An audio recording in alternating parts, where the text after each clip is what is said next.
সারাদিন কাজ করে করে আমার শরীরের হাড়গুলো একেবারে নড়বড়ে হয়ে গেল। আর এই পুরো সংসারের কাজটা একাই আমাকেই করতে হবে, আর তো কাজ করার মতো কেউ নেই। কি গো মা, একা একা কি সব বকবক করছো? আমি বকবক করলে সেটাই তো সবার কানে যায়, আর আমি যখন সারাদিন খেটে খেটে মরি তখন সেটা আর কারোর চোখে পড়ে না। হ্যাঁ, সে তো সব কাজ তোমাকেই করতে হবে, মা হয়েছো, কাজ না করলে হবে? হ্যাঁ, এখন তো আমাকে এসব কথা বলতে খুবই ভালো লাগছে। বুঝবি, যখন নিজে মা হবি না তখন বুঝবি এইসব কথাগুলোর মর্ম কি। কানের গোড়ায় এরকম খ্যাক খ্যাক করে না হেসে যা তো দেখি দোকান থেকে আমাকে 1 প্যাকেট নুন আর 100 গ্রাম জিরে এনে দে। হ্যাঁ, অমনি যেই আসতে দেখেছো সেই একটা কাজ দিয়ে দিচ্ছ। আমি এখন পারবো না দোকান টোকান যেতে। এই, যেতে পারবো না মানে? খাওয়ার সময় খেতে বসে তো বলবি তরকারিতে স্বাদ হয়নি, এটা হয়নি, ওটা হয়নি, সেটা হয়নি, আবার একটু দোকানে যেতে বলছি তো যেতে পারবে না কেন?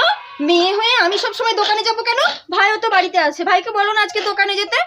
আমি তো রোজই যাই। দেখ, আমি তোকে যেতে বলছি তাই তুই যাবি, এর থেকে বেশি কথা আমি আর শুনতে চাই না। উফ মা, আমি ভাবছিলাম এখন একটু পড়তে বসবো, টিউশনের হোমওয়ার্ক গুলো করতে বাকি আছে সেগুলো করব, আর তুমি আমাকে এখনই দোকানে পাঠাচ্ছ। হ্যাঁ, যে আমি একটা কাজের কথা বলেছি অমনি তোমার পড়তে বসার কথা মনে পড়ে গেল, তাই না? কই, সারাদিন তো ঢ্যাং ঢ্যাং করে ঘুরে বেড়াও, হাতে ফোন নিয়ে ফোন ঘাটো, গেম খেলো, তখন তো পড়ার কথা একবারও মনে পড়ে না। একবারও তো দেখিনি যে কখনো নিজের ইচ্ছায় বই খুলে পড়তে বসেছো। মা, আমি একটু বেরোচ্ছি। কোথায় যাবি?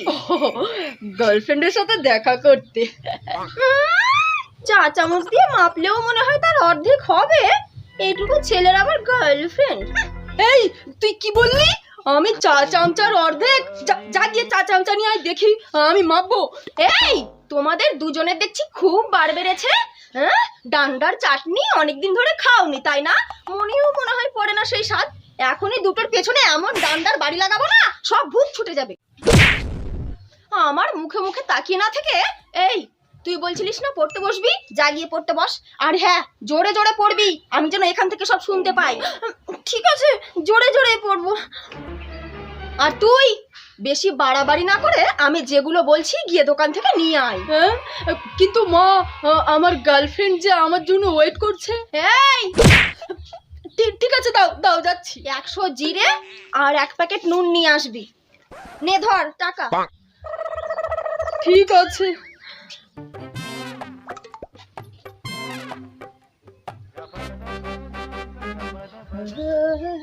এই নাও মা, তোমার জিরা আর নুন।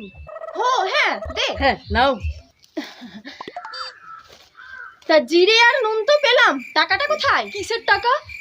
তার মানে তুই জিনিস নিয়ে দোকান থেকে টাকা ফেরত না নিয়ে চলে এসেছিস? হ্যাঁ মা, নুন আর জিরে নিয়ে আমি চলে এসেছি। দোকানদার কাকু আমাকে ডাকছিল, কিন্তু তুমি তো আমাকে আর কিছু নিতে বলোনি, তাই আমি আর ঘুরে যাইনি। ফেরত টাকাটা তো তুমি নিয়ে আসতে বলোনি।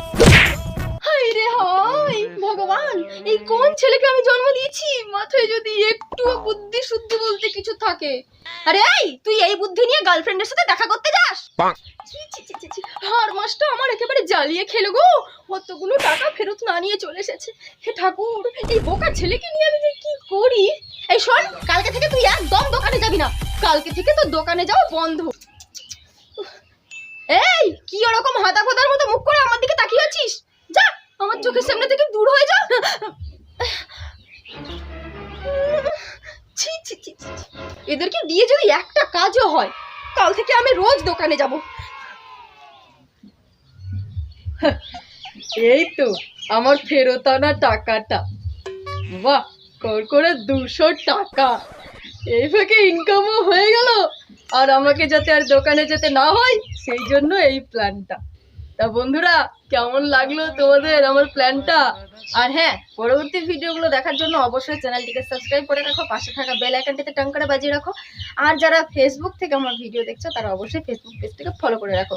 তো চলো, টাটা।